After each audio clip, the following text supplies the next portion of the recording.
सब लोगों को राधे राधे, जय श्री राम। हम आपके सामने एक चटपटा माता का बहुत प्यारा सा सुंदर सा आरती गीत लेकर आए हैं। आरती उतारूं तुहारी महारानी,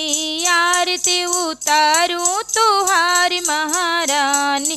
चटी महारानी हाँ पटी महारानी, चटी महारानी हाँ पटी महारानी,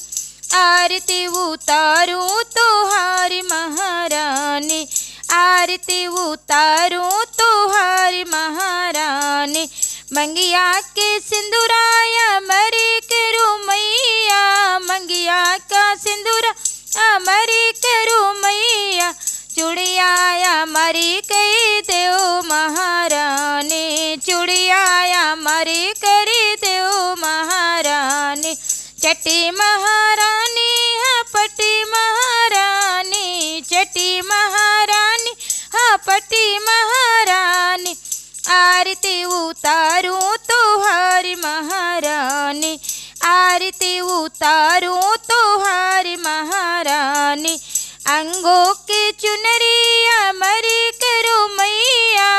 अंगों की चुनरी अमरी करो मैया, महावरी अमरी कई देव महारानी, महावरी अमरी कई देव महारानी, चटी महारानी हाँ पटी महारानी, चटी महारानी हाँ पटी महारानी, आरती उतारूं तुहारी महारानी, आरती उतारूं तुहारी महारानी, गोदिया के ललनाया मरी करो मैया, गोदिया का ललना मरी करो मैया, सजनाया मरी कई देव महारानी, सजनाया मरी करी देव महारानी, चटी महारानी हाँ पटी महारानी, चटी महारानी हाँ पटी महारानी, आरती उतारूं तुहारी महारानी, आरती उतारूं तुहारी महारानी, गैया के घियना कपूर की बाती, गैया के घियना कपूर की बाती, आरती उतारूं तुहारी महारानी, आरती उतारूं तुहारी महारानी, चटी महारानी हाँ पटी महारानी, चटी महारानी हाँ पटी महारानी,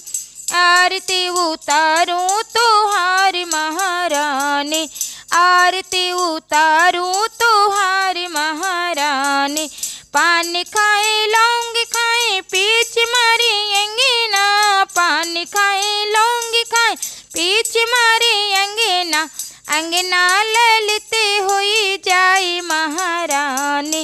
अंगना ललिते हुई जाए महारानी, चटी महारानी हाँ पटी महारानी, चटी महारानी हाँ पटी महारानी, आरती उतारूं तुहारी महारानी, आरती उतारूं तुहारी महारानी, आरती उतारूं तुहारी महारानी, चटी महारानी हाँ पटी महारानी,